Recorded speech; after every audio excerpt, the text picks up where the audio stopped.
I froze mid-sip as the words left her mouth, the champagne suddenly bitter on my tongue. "To my husband," Emily announced, raising her glass as every eye in the private dining room turned toward us.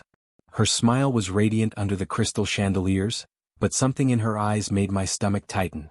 "Who, though slowly, is finally moving up in the world."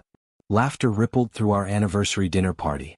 Colleagues and friends clinked glasses, oblivious to the knife she had just slipped between my ribs with surgical precision. I forced a smile and nodded graciously, playing my part in this charade of marital bliss. 5 years of marriage. 5 years of what I had believed was partnership, celebrated in this exclusive restaurant that cost more than my first car. The elegant space, with its mahogany panels and soft jazz, had seemed perfect when Emily suggested it. Now it felt like an elaborate stage for my public humiliation. "Speech," someone called out, and I found myself standing, my legs moving automatically. "To my brilliant wife," I said, my voice steadier than I felt, "who never fails to remind me of how far I've come, and how far I still have to go." The words came out smoother than I expected, drawing appreciative chuckles. Emily's eyes narrowed almost imperceptibly. She hadn't expected me to counter, even in this small way. I watched her recover instantly, leaning over to kiss my cheek, her perfume enveloping me, expensive like everything about her. "I love you," she whispered, loud enough for those nearest to hear. The performance was flawless. The rest of dinner passed in a blur of gourmet food I barely tasted and conversations I struggled to follow. Everyone congratulated me on my recent promotion at the company where Emily served as a department director. They didn't know the promotion had been delayed twice, or that Emily had been mysteriously absent from the meetings where those decisions were made. As we waited for the valet to bring our car, Emily's phone chimed. She glanced at the screen and something changed in her expression, a softening, a secret pleasure I hadn't seen directed at me in months. "Work," she said dismissively, stepping away. "I need to take this." I watched her walk to a discreet corner of the lobby, her black cocktail dress highlighting every curve, her back turned firmly toward me. Her voice was too low to hear, but I could see her shoulders relax, her head tilt in that particular way when she was genuinely engaged, a gesture I used to see when we talked. The drive home was mostly silent. Emily stared out the passenger window, occasionally typing on her phone, that same mysterious smile playing on her lips. "Good news?" I finally asked as we pulled into our driveway. "Oh?" She looked up, momentarily confused. "Oh, just closing details on the Westbrook project. Nothing interesting." But there was a glow about her that no mundane work success could explain. In the soft light of our foyer, I watched her check her reflection in the mirror, fixing her already perfect hair, applying fresh lipstick. For whom, I wondered, when we were home for the night? Her phone pinged again. This time I was close enough to glimpse the screen before she snatched it away, not an email notification but a message. The contact name started with an R. "Who's that?"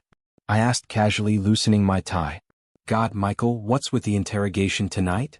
She rolled her eyes, tucking the phone into her purse. "Just because it's our anniversary doesn't mean work stops." I nodded, swallowing the retort that rose to my lips. Once, we would have laughed about work messages interrupting our special night. Once, we would have turned phones off entirely. Now, I felt like an inconvenience in my own marriage. As Emily disappeared upstairs, I poured myself a scotch and stood in our living room, surrounded by the evidence of our success. Designer furniture, original artwork, floor-to-ceiling windows overlooking the city. The perfect life, according to Instagram and our Christmas cards. I downed the drink in one burning gulp, wondering when exactly the foundation had begun to crack, when my wife's ambition had curdled into something that left no room for genuine connection. Or perhaps more terrifyingly, had it always been this way and I was only now beginning to see it? Upstairs, I heard the shower running. On the coffee table, Emily had left her clutch purse. The zipper was partially open, her phone visible within. I stared at it for a long moment, the weight of 5 years pressing down on me. Then I made my choice. My hand hovered over Emily's purse, fingers trembling with indecision. The sound of running water upstairs provided cover, but something held me back. Trust, perhaps, the last fraying thread of it. Or maybe fear of what I might find. I withdrew my hand and walked away that night. I wish I hadn't. The following weeks became an exercise in observation. Emily started leaving for work before dawn, early meetings, she claimed. She returned well after dinner, perfume slightly different than when she left, lipstick freshly applied. Small details that alone meant nothing, but together formed a pattern I couldn't ignore. "You've been distant," I told her one evening as she scrolled through her phone, barely acknowledging my presence on the couch beside her. I'm just busy, Michael. The Pritchard merger is consuming everyone's time. She didn't look up. Not all of us can coast after getting a promotion. The casual cruelty stung worse than outright anger would have. I retreated into silence, watching her fingers fly across the screen, wondering who deserved such enthusiastic attention.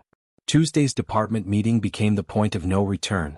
I had worked through the weekend preparing a proposal for streamlining our client acquisition process. As I distributed the presentation materials, Emily walked in, 20 minutes late, unusual for someone who weaponized punctuality against others. Sorry everyone, she announced, not sounding sorry at all. Executive committee ran long. She took her seat at the head of the table, scanning my handout with a cursory glance. Michael, why don't you begin? I was 3 slides in when she interrupted. This approach is completely backward, she said, her voice sharp enough to make the room go still. These projections are based on flawed assumptions. I used the same data modeling that worked for the Henderson account, I countered, maintaining professionalism despite the ambush. Emily's laugh cut through the room. The Henderson account was a stroke of luck, not strategy. She turned to our colleagues. This is precisely why Michael remains in middle management despite his experience. She stood, taking control of the presentation. You're worthless at this. I'm taking your portion of the project. The room fell into uncomfortable silence. A few colleagues studied their notebooks with sudden interest. Others exchanged glances. No one spoke up. I sat through the rest of the meeting in humiliated silence, my throat tight, hands clenched under the table. This wasn't just marital discord spilling into the workplace. This was calculated sabotage. Later that afternoon, Jeff from security stopped by my office. We had played basketball together for years before Emily had deemed the activity a waste of networking opportunities. Got a minute? He asked, closing my door. Jeff settled into the chair across from me, uncharacteristically hesitant. Look, I'm not sure how to say this, but I saw Emily last weekend. And? I prompted when he paused. She wasn't alone. And it wasn't a business meeting, unless business meetings now involve holding hands across dinner tables. The information shouldn't have surprised me, yet it hit like a physical blow. Where? That new place in Westlake. The man seemed familiar somehow. Tall, silver hair, expensive suit. They looked. He trailed off. Intimate, I finished for him. Jeff nodded uncomfortably. I'm sorry, man. I thought you should know. That Friday, Emily announced she'd be attending a weekend conference in Seattle. The convenient timing, just when I had suggested we take a weekend trip to salvage our deteriorating relationship, wasn't lost on me. Is this really necessary? I asked as she packed her overnight bag. We haven't spent a weekend together in months. This is a crucial industry event, she replied without looking up. Not all of us have the luxury of prioritizing personal time over career advancement. I watched her select lingerie that I hadn't seen her wear in years, tucking it carefully beneath business attire. You forgot these, I said, handing her a folder from her desk. The quarterly projections you mentioned. All right. She took them absently. I'll review them on the flight. After she left, I pulled up the conference agenda online. No mention of our company or Emily as a speaker or panelist. A quick call to the venue confirmed my suspicion. There was no industry event that weekend. The next morning, I tracked her phone's location to a downtown hotel. Document delivery, I told the front desk, clutching the manila envelope containing random papers. For Emily Harlow in room 1542. The elevator ride to the 15th floor felt eternal. My heart hammered against my ribs, each floor number illuminating my ascent toward a truth I already knew but needed to witness. I didn't knock at room 1542. Instead, I stood by the ice machine alcove with a clear view of the door. 20 minutes later, they emerged, Emily laughing with her head thrown back, and beside her, a distinguished man with his hand possessively at the small of her back. Even from a distance, I recognized him immediately, Richard Baker, our company's primary investor. They kissed in the corridor, unaware of my presence. Through the large window at the end of the hallway, I could see them embracing against the backdrop of the city skyline. A housekeeping cart rounded the corner, the attendant giving me a curious look. I turned quickly, miscalculated my step, and knocked over a bucket with a resounding clatter. Emily's head snapped up. For one terrible moment, our eyes met across the corridor. I ran. The elevator doors couldn't close fast enough. I jabbed the lobby button repeatedly, my heart thundering against my ribs. Emily's shocked expression burned in my memory, mouth half open, eyes widening with recognition. The facade had cracked for both of us. I drove aimlessly for hours, replaying years of small moments that suddenly made sense. Late-night texts, unexplained weekend commitments, her growing emotional distance. The pieces formed a pattern I had refused to see. That night, I slept in a budget hotel across town, ignoring Emily's calls and messages that evolved from concern to angry to suspiciously apologetic. I needed distance to think clearly. By morning, rage had crystallized into resolve. I wouldn't confront her, not yet. Emily was too skilled at manipulation, too quick with plausible explanations. I needed irrefutable evidence before facing her. "You look like hell," Jeff commented when I appeared at his apartment the next day. "I need your help," I said, accepting the coffee he offered. "But what I'm asking isn't exactly company protocol." Jeff worked in corporate security. His eyes narrowed with understanding. "What do you need?" "A way to access Emily's digital footprint without leaving traces." I held his gaze. "I know what you're thinking, but this isn't just about her affair." 2 hours later, I left with a thumb drive containing tracking software and instructions. "This is a one-time favor," Jeff warned. And we never had this conversation. The following week, I became a ghost in my own life, present but observing from a distance. Emily acted as though nothing had happened at the hotel, which told me everything. If she'd spotted a random colleague, she would have mentioned it. Her silence was confirmation. I installed the tracking software on our home network and her work laptop during a dinner she insisted we attend with potential clients, who never seemed to materialize. Within days, the data began flowing. What I discovered made the affair seem almost quaint by comparison. Emily had a separate email account I'd never known about, filled with messages to Richard that ranged from romantic to explicitly strategic.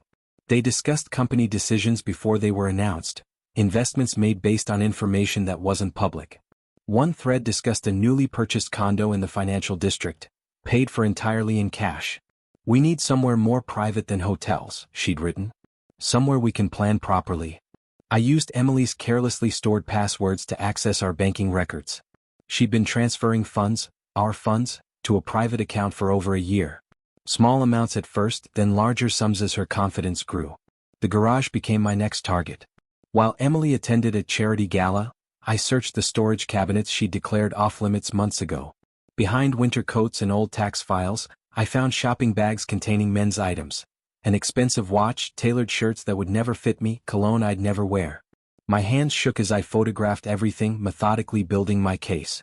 The breakthrough came when I discovered Emily's travel arrangements for an upcoming European business tour. The documents showed matching itineraries for 2 people through Paris, Milan, and Geneva. Richard's name appeared on adjoining hotel room reservations. I needed professional help. Through a former college roommate, I connected with a private investigator named Malik. "I need documentation of their relationship and any potentially illegal business activities," I explained in a quiet coffee shop far from our usual haunts. Malik was expressionless. "Financial infidelity often accompanies the regular kind. I'll need a retainer and details of their usual meeting spots." For 2 weeks, Malik tracked their movements, providing me with photographs, recordings, and observations. The evidence was damning. Emily and Richard met 3 to 4 times weekly, sometimes for brief encounters, other times for extended strategy sessions in his private office. "There's more," Malik said during our final meeting, sliding a folder across the table. "Your wife's lover isn't just investing in your company. Based on conversations I've recorded, they're manipulating quarterly reports, inflating values, and diverting investor funds." I stared at transcripts of conversations discussing creative accounting and adjusted projections. This wasn't just betrayal, it was criminal. "One more thing," Malik added. "They mentioned your current project several times. Something about using your work on a major acquisition, then pushing you out once it's complete." The final pieces clicked into place.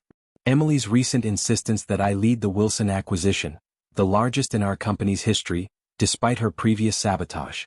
Her sudden supportive attitude toward my contributions. She wasn't building me up, she was setting me up. That night, I examined everything I'd gathered: financial records, photographs, emails, recorded conversations. The evidence painted a picture not just of infidelity, but of calculated deception and corporate fraud, with me positioned as either an unwitting accomplice or convenient scapegoat. In our bedroom, Emily slept peacefully, unaware that I now possessed the power to destroy everything she had built. The question wasn't whether I would use it, but how. I was reviewing acquisition documents in my home office when Emily appeared in the doorway, dressed in her silk robe, hair still damp from the shower. For a moment I almost forgot what I knew. She looked so much like the woman I had fallen in love with years ago. "We need to talk," she said, leaning against the doorframe with practiced casualness. I set down my pen. "About what?" Emily sighed dramatically, entering the room to perch on the edge of my desk. "About us, Michael. Things haven't been right for a while." I kept my expression neutral, even as adrenaline surged through my body. After weeks of pretending nothing was wrong, she was finally making her move.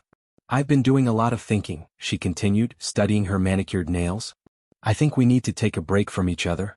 Create some space to reevaluate things." "A break?" I repeated, watching her carefully. "What exactly does that mean?" She offered a smile that didn't reach her eyes. "Just some time apart to gain perspective.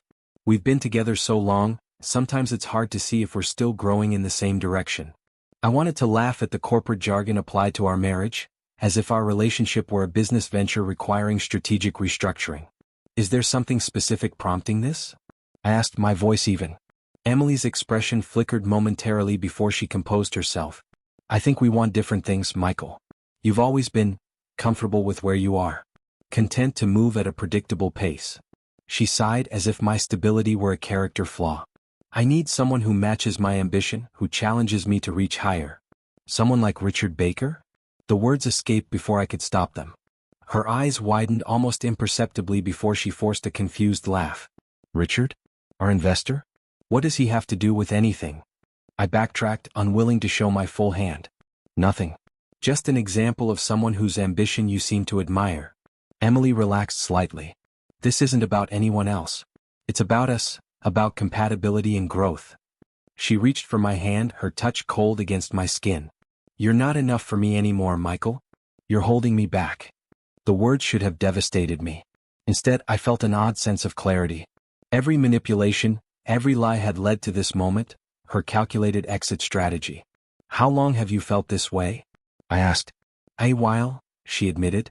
"I didn't want to hurt you, but I can't keep pretending." I nodded slowly, playing my part in her script. "I need some time to process this." "Of course." She stood, satisfied with her performance. "I have to fly to Singapore next week for an industry conference. We can use that time to think about next steps." Later that night, I checked her travel arrangements. No flights to Singapore, but tickets to the Bahamas for her and Richard were already confirmed. The following days became a bizarre theater of false normalcy. Emily behaved like someone who had unburdened herself, lighter and more cheerful than she'd been in months. She even kissed me goodbye each morning, a performance for an audience of one. I played along, making a show of solemn consideration while secretly finalizing my investigation. Every night after she fell asleep, I worked methodically, copying files, securing evidence, preparing for the moment when all pretenses would fall away. On Tuesday, I accidentally discovered a packed suitcase in our closet.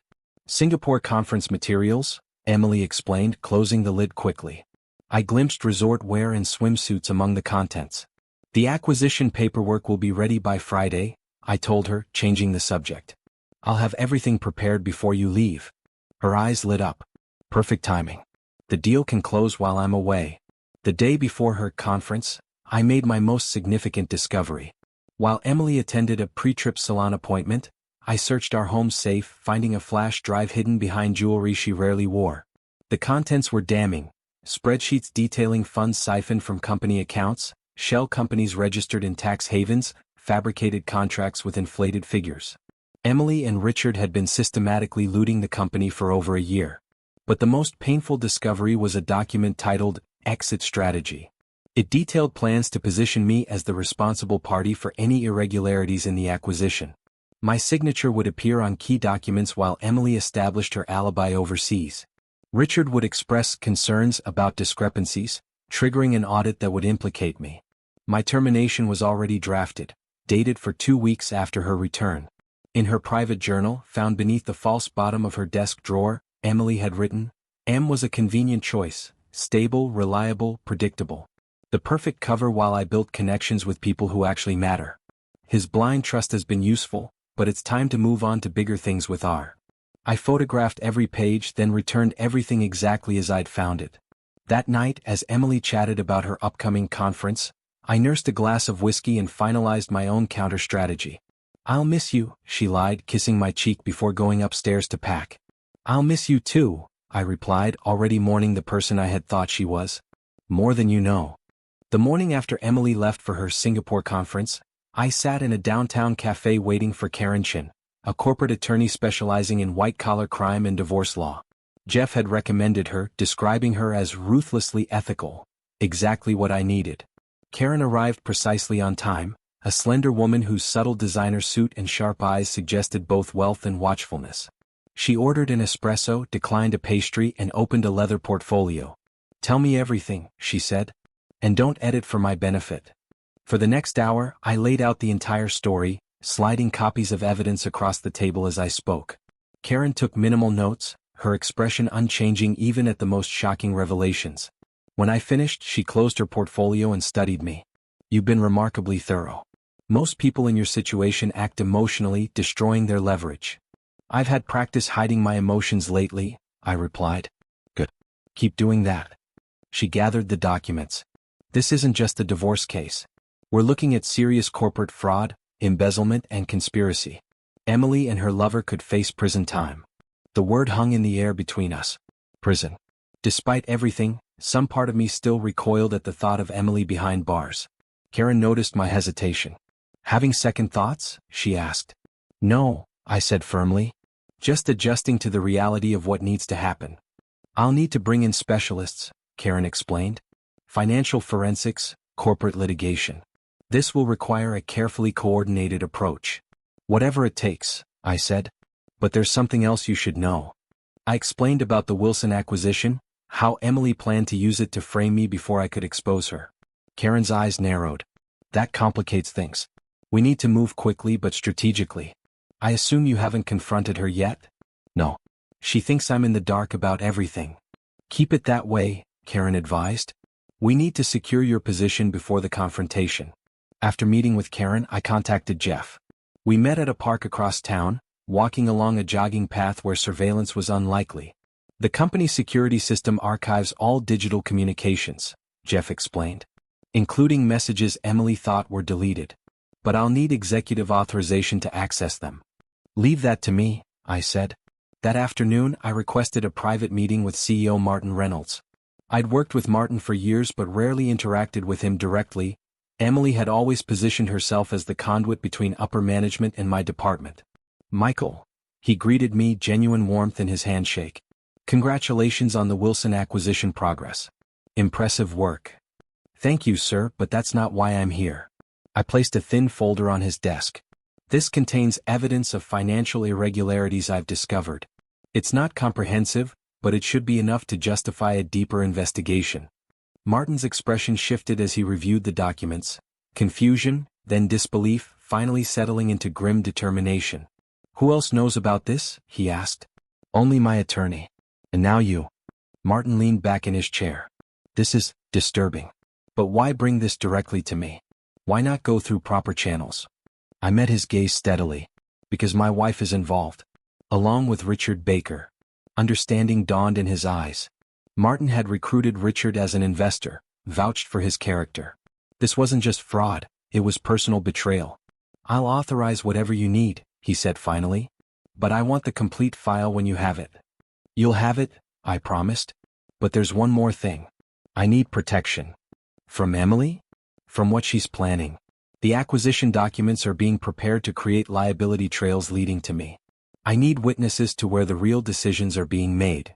Martin nodded slowly. "I'll ensure oversight on all final documentation. And I'll assign a trusted team member to work directly with you." With Martin's support secured, the next pieces fell rapidly into place. Jeff gained access to the archive communications. Karen assembled a team of legal specialists. I made copies of everything and stored them in multiple secure locations. I opened a new bank account under my name alone and rented a furnished apartment using a corporate housing service. I wouldn't return to our home after the confrontation.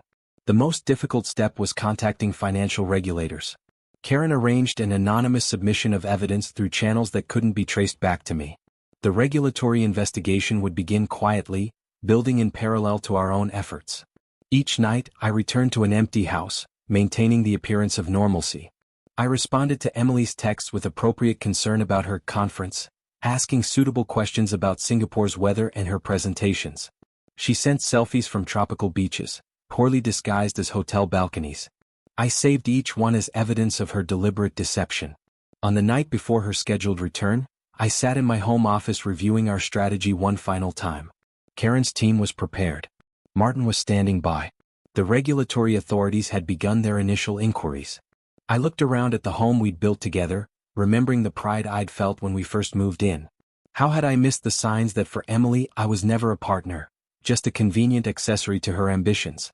Tomorrow she would return, expecting to find me oblivious and accommodating as always. Instead, she would face the consequences of her betrayal. I poured myself one last drink in what had once been our home and made a reservation at Eloise, the restaurant where we'd celebrated our first date years ago. The stage was set. It was time for the final act. I spotted Emily the moment she entered our home, her skin glowing with a Caribbean tan that contradicted her Singapore conference story. Designer luggage in hand, she breezed through the door in a white sundress I'd never seen before, sunglasses perched on her head. "Michael," she exclaimed, her smile practiced but perfect. "I missed you." I accepted her kiss on the cheek, breathing in unfamiliar cologne lingering beneath her perfume. How was Singapore? Exhausting but productive. She set down her bags, moving toward the kitchen. The presentations went brilliantly. I think I secured the Henderson partnership. I nodded appreciatively as she poured herself a glass of water. Must have been hot there. Unbearable, she agreed. Humidity was off the charts. You got some sun, I observed. Emily touched her cheek self-consciously. The hotel had a lovely rooftop pool. I managed a few hours between sessions. Lie upon lie, delivered without hesitation. I wondered how many similar performances I had accepted over the years. "I brought you something," she added, rummaging through her carry-on. She produced an elaborate tea set. Authentic Singaporean craftsmanship. I examined the gift, noting the Made in China sticker she'd failed to remove from the bottom. "It's perfect. Thank you. How have things been here? Any progress on the Wilson acquisition?" There it was, the real reason for her apparent interest in reconnection. Not our marriage but the business deal that would seal my fate in her plan. "All on track," I assured her. "Final documents are ready for signatures next week." Relief flickered across her face. "Excellent. I knew you'd handle it perfectly." She began unpacking, describing fictional conference panels and networking events with detailed precision. I admired her creativity despite myself. Every fabrication was plausible, researched, and delivered with conviction. "I thought we might go out tonight," I suggested. "Celebrate your return." I made reservations at Eloise. Emily paused, seeming genuinely touched.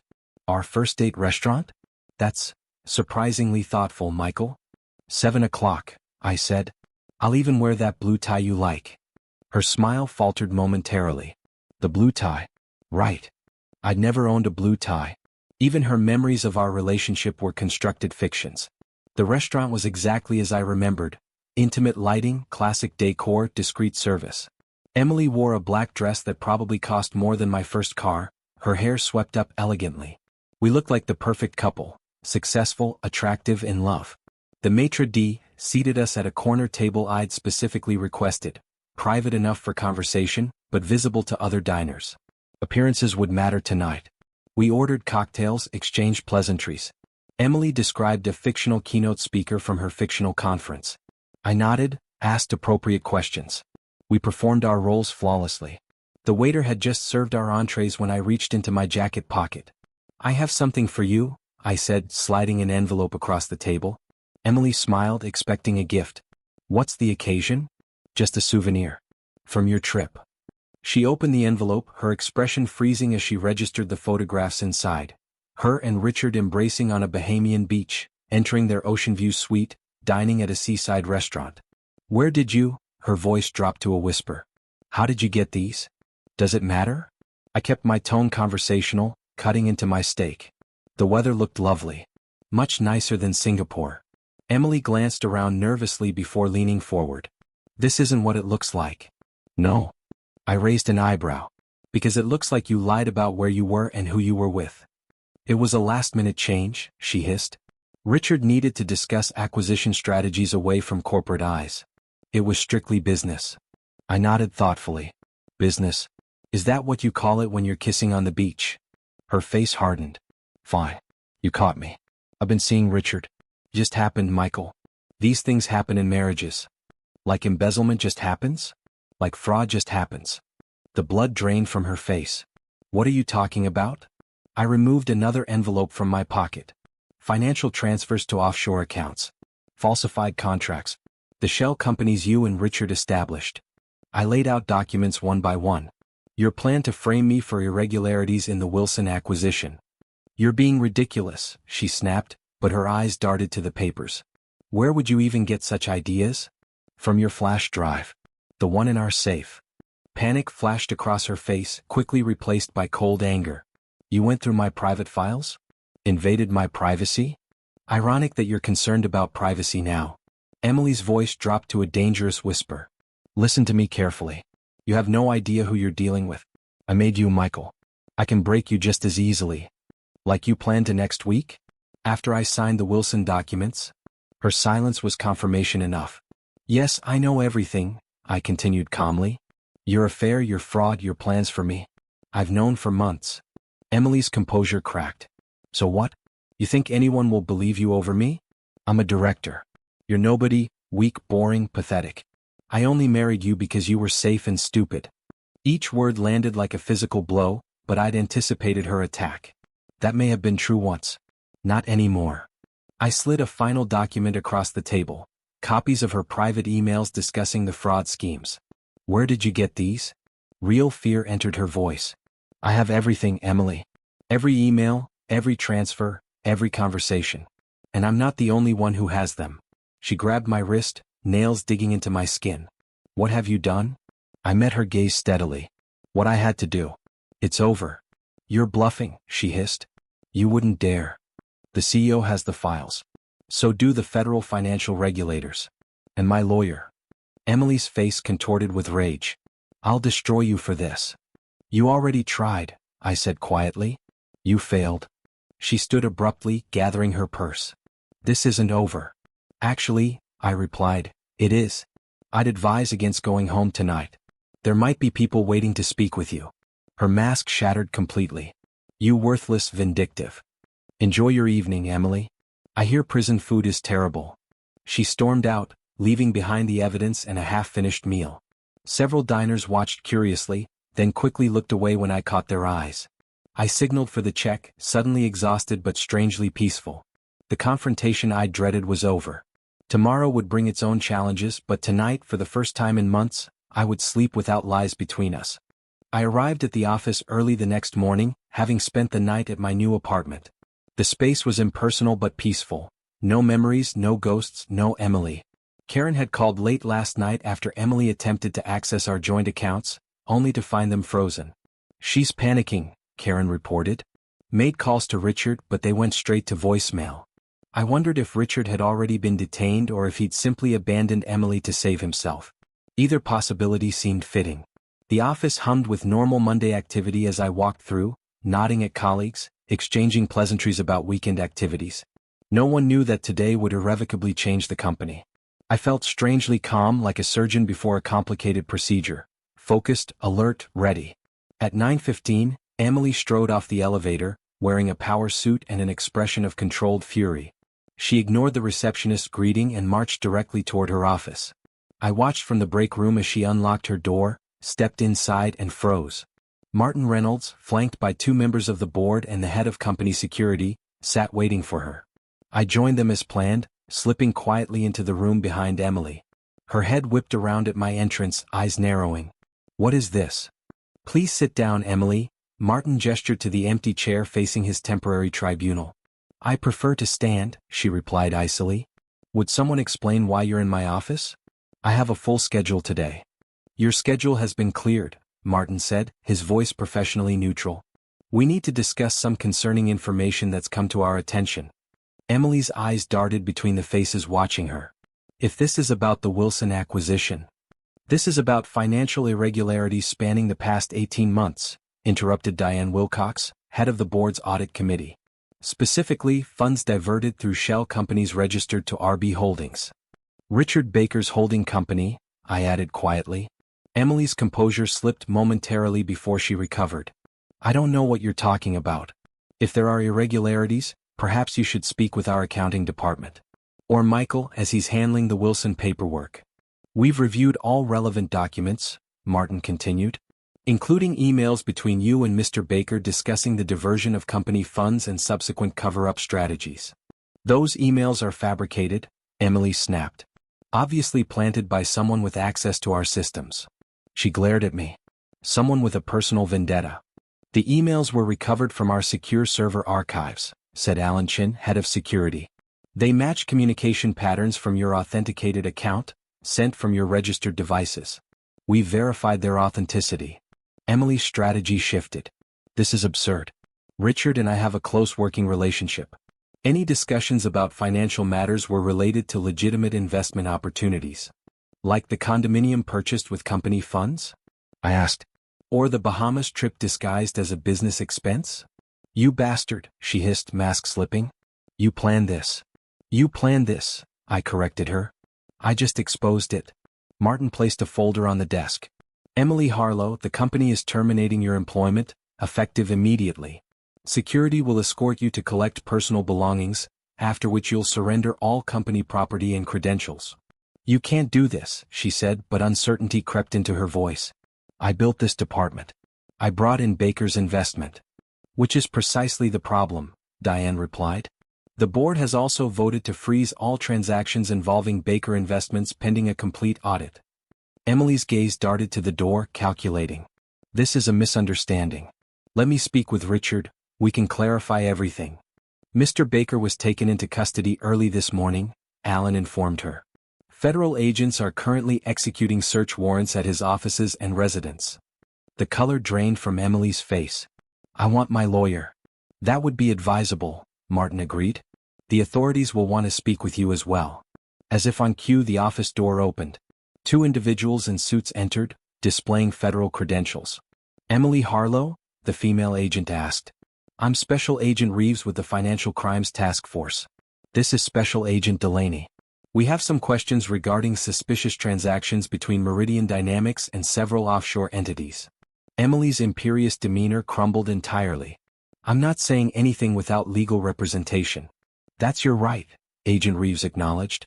However, we do have a warrant to seize electronic devices and documents related to our investigation. Reality seemed to finally penetrate Emily's shock. Michael, she turned to me, voice suddenly softer, almost pleading. You don't understand what you're doing. We can fix this, together. It was Richard's idea, all of it. I met her gaze steadily.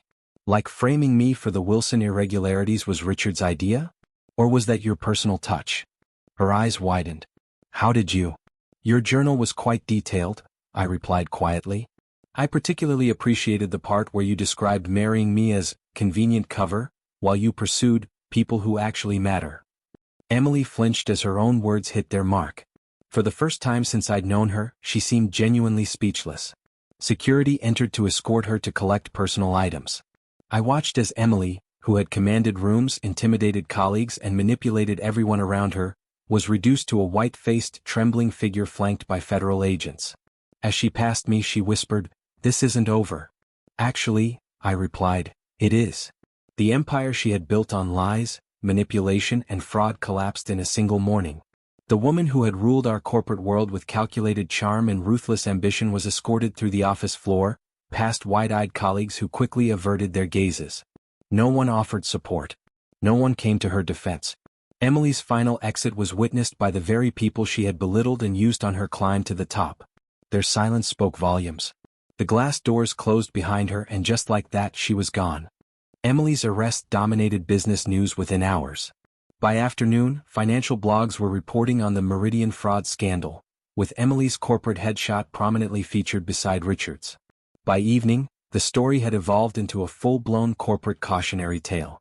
I sat in my new apartment, watching Emily's professional life unravel on my laptop screen.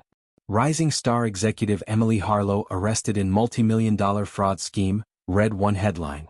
Baker Harlow conspiracy rocks financial sector, proclaimed another. Karen called to update me. It's going exactly as expected.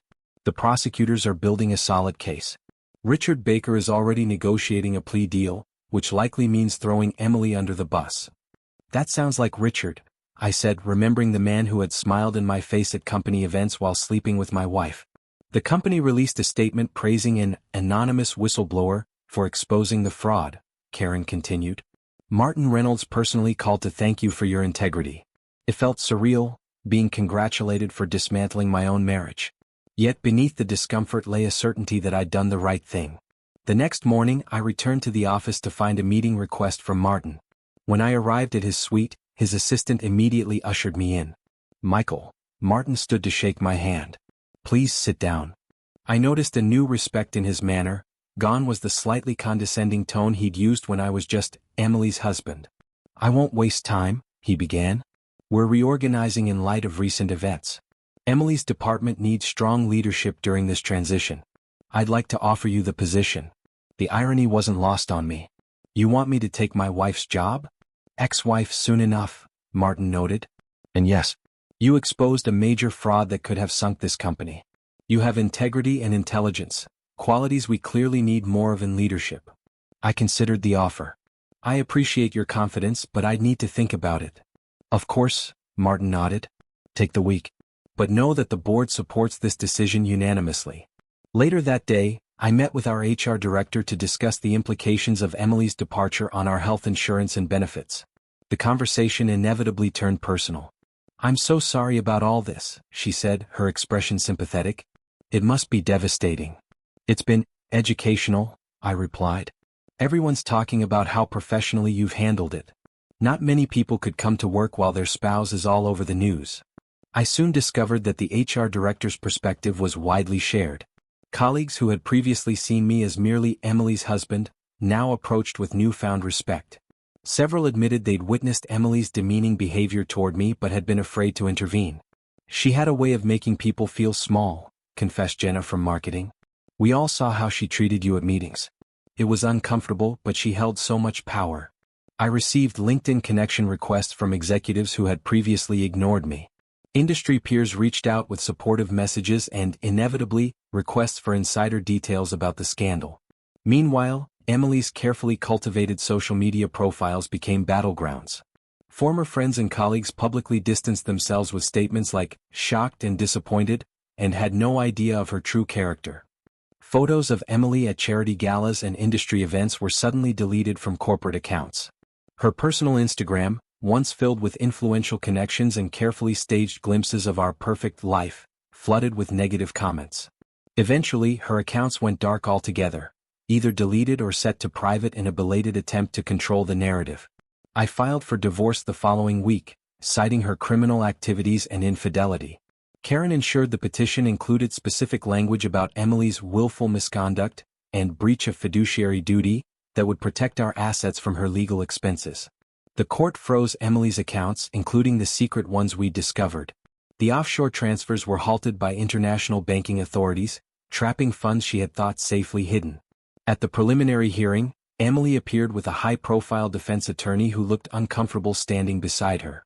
She had lost weight, her designer outfit replaced by a conservatively cut suit that couldn't quite hide how far she'd fallen. When she spotted me in the courtroom, her eyes flashed with familiar hatred. She leaned toward her attorney, whispering urgently. He frowned, shaking his head at whatever she suggested. The judge reviewed the evidence of financial crimes alongside my divorce petition. Given the circumstances and ongoing criminal investigation, all marital assets will remain frozen pending resolution of both matters. Emily attempted to argue that I had fabricated evidence out of jealousy. The judge cut her off mid-sentence. Ms. Harlow, the evidence against you comes from federal investigators and corporate audit trails, not just your spouse's testimony. Her attorney winced visibly at her outburst, then requested a moment to consult with his client. After a whispered conversation, he straightened his tie and addressed the court. Your Honor, in light of developing circumstances, I must request the court's permission to withdraw as counsel for Ms. Harlow. Emily's face registered shock, then fury. Her attorney was abandoning her, recognizing a losing battle when he saw one. As I left the courthouse, my phone buzzed with a text from an unfamiliar number. It was from Emily's mother. Michael, we need to talk. What Emily did was inexcusable. Please call when you're ready. The foundation of lies Emily had built was crumbling from all sides: professional, legal, financial, and now even familial. The empire she had constructed through manipulation and deceit now lay in ruins. And I, the man she had dismissed as weak and pathetic, was still standing. The courtroom fell silent as the judge delivered Emily's sentence. 5 years in federal prison, plus financial restitution to both the company and affected investors. Her face remained stoic, but I caught the slight tremble of her chin as the reality sank in. The defendant has shown little remorse, the judge noted, peering over his glasses, and has consistently attempted to deflect blame onto others, including her soon-to-be ex-husband, who was instrumental in exposing these crimes. The court finds this pattern of behavior particularly troubling. Emily didn't look at me as they led her away. The woman who once commanded boardrooms with her presence now shuffled out in standard-issue slip-on shoes, shoulders hunched under the weight of her new reality. I felt no triumph watching her go, only a hollow relief that justice had been served, and that my own life was no longer entwined with hers. Karen met me outside the courtroom. The divorce proceedings should finalize quickly now. With her conviction, the court will likely grant all our requested terms. She was right. 2 weeks later, I sat in another courtroom as our marriage was legally dissolved. The judge awarded me our house, investments, and the majority of our assets, citing Emily's egregious breach of marital and financial trust. Emily, represented by a court-appointed attorney, participated via video link from the Federal Detention Center. Mr. Harlow, the judge addressed me directly. This court rarely sees cases where deception runs so deep in a marriage. I hope you find some closure today. Closure. The word echoed in my mind as I drove home, not to our former house, which I'd already listed for sale, but to my new apartment. I couldn't imagine living among the memories of our fraudulent life together. In the aftermath, several business publications approached me for interviews. At Karen's suggestion, I wrote an article instead, not about Emily specifically but about corporate ethics and the personal cost of integrity. The piece went viral in business circles. When we normalize toxic behavior in our professional environments, we create perfect breeding grounds for fraud, I wrote. The line between aggressive ambition and criminal deception is crossed one compromised value at a time. The article resonated far beyond what I'd expected. I received hundreds of messages from people who had witnessed similar situations or been victimized by manipulative partners. Some shared stories of workplace bullying that evolved into criminal behavior. Others described personal relationships that mirrored my experience with Emily. One message stood out, from a man who'd been framed by his business partner for financial irregularities. "I lost everything because I trusted the wrong person," he wrote. "I wish I'd had your courage to fight back." His words haunted me. I hadn't felt courageous, just desperate and determined. But I realized that sharing my experience might help others recognize warning signs I had missed. I began meeting informally with small groups who had reached out after my article. These conversations evolved into a support network for survivors of relationship fraud. We met monthly in a community center, sharing stories and recovery strategies. "The hardest part isn't the financial loss," admitted Teresa, whose husband had hidden gambling debts. "It's rebuilding trust, in others and in yourself." I understood completely. Despite promotion offers at work, I requested a lateral move instead, to head a new compliance division focused on preventing financial fraud. The role allowed me to transform my painful experience into something constructive. Gradually, I reclaimed parts of myself that had withered under Emily's influence. I rejoined my old basketball league, reconnected with friends she deemed not useful to our social climbing, and resumed painting, a hobby she had mocked as juvenile early in our relationship. Each small recovery felt like unwrapping a gift I had forgotten I owned. My apartment walls slowly filled with canvases, abstract explorations of shadow and light that helped process emotions I couldn't always verbalize. I also began volunteering at a financial literacy program for domestic violence survivors. Many had been controlled through financial abuse, their self-worth systematically diminished by partners who resembled Emily in disturbing ways. "Financial independence isn't just about money," I told them. "It's about believing you deserve better." 2 years after Emily's conviction, I received an unexpected letter from the federal correctional facility where she was serving her sentence. I left it unopened on my counter for 3 days, unsure whether reading her words would undo my hard-won healing. When I finally opened it, her handwriting seemed smaller, less confident than the authoritative scrawl that had once marked up my presentations. "Prison therapy has helped me recognize my narcissistic tendencies," she wrote. I'm truly sorry for how I treated you and the pain I caused. The words seemed rehearsed, likely crafted with a therapist or attorney. The final paragraph revealed her true purpose. I'm eligible for a sentence reduction hearing next month. A statement from you about my remorse and rehabilitation would greatly help my case.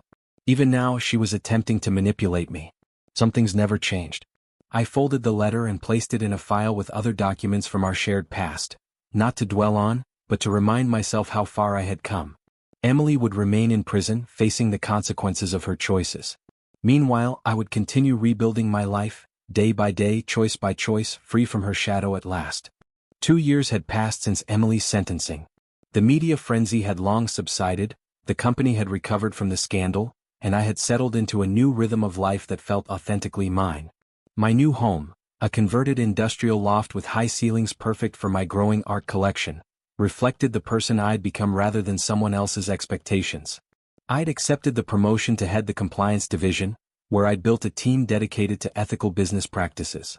The irony wasn't lost on me that Emily's crimes had ultimately led to my career success, but I'd made peace with that particular twist of fate. Then came the certified letter from the Federal Correctional Facility. Emily was requesting a meeting. Her parole hearing was approaching and she wanted to see me in person. My immediate instinct was to decline. What could possibly be gained from reopening those wounds? But after discussing it with my therapist, I decided to face this final ghost from my past. Bring your attorney, my therapist suggested. Not just for legal protection but as emotional support. And so, on a crisp autumn morning, Karen and I drove to the medium-security women's facility where Emily had spent the last 2 years. The visiting room was stark but clean, filled with other inmates and their visitors trying to maintain connections across the divide of incarceration. Emily entered and I barely recognized her. Gone was the power suit, the perfect hair, the commanding presence that had once dominated rooms. Prison had aged her. Her hair, growing out from what must have been a shorter cut, lacked its former luster. She wore no makeup and without it, fine lines mapped her face. But the most striking difference was in her eyes. The sharp, calculating confidence had dimmed, replaced by something I'd never seen in her before: uncertainty.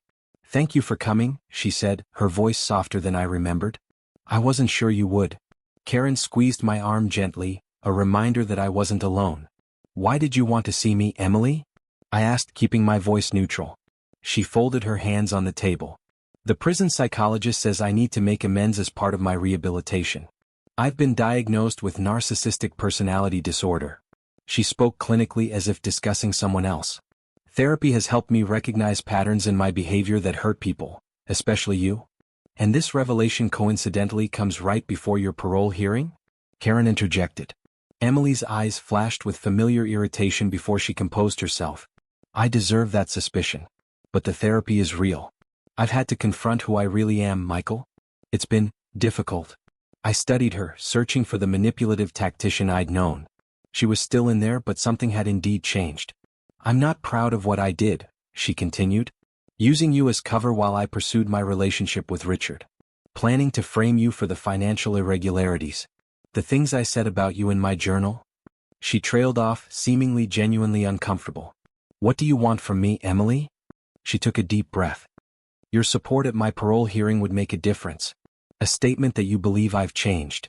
And there it was, the real purpose behind the contrition and vulnerability. Even now she was working an angle. "I can't do that," I said simply. Her face fell. "I understand. But I am sorry, Michael. Whether you believe it or not." I stood to leave, then paused. "I forgive you, Emily. Not for your sake but for mine. I won't carry bitterness forward in my life. But I can't support your early release." As we left the facility, I felt a weight lift that I hadn't realized I was still carrying. The closure I'd been seeking had finally arrived, not through her apology, but through my own choice to let go. Outside the prison gates, Karen checked her messages. "I have to head directly to court for another case. Will you be okay?" "More than okay," I assured her. "Thank you for coming." After Karen departed, I lingered in the parking lot, not quite ready to leave this moment of finality behind. That's when I noticed a woman struggling with a stack of legal folders by her car. "Need a hand?" I offered, catching a folder as it slipped from her grip. "Thanks," she said, blowing a strand of dark hair from her face. "I'm usually more organized, but it's been a brutal morning." "I understand brutal mornings," I said, helping her arrange the folders in her trunk. I'm Sophia, she said, extending her hand. I work with victim advocacy for corporate fraud cases. Michael, I replied, shaking her hand. I have some experience in that area. Her eyes widened with recognition. Wait, Michael Harlow? The Meridian case whistleblower? I nodded, preparing for the usual barrage of questions about Emily and the scandal. Instead, Sophia said, your article about toxic corporate culture changed how we approach victim support. I've been wanting to talk with you about collaborating on a resource guide. We moved to a nearby cafe, where our professional discussion gradually evolved into more personal conversation. Sophia was intelligent, passionate about her work, and refreshingly direct. Hours passed before either of us noticed the time. I should get going, she said reluctantly. But I'd like to continue this conversation. Maybe dinner next week. For the first time in years, I felt a genuine spark of connection, not based on calculation or advantage but on mutual respect and authentic interest. I'd like that, I replied. As I drove home, I realized that Emily's chapter in my life was finally complete. Ahead lay unwritten pages full of possibilities I was now free to explore, with clear eyes, hard-won wisdom, and an open heart ready for whatever came next.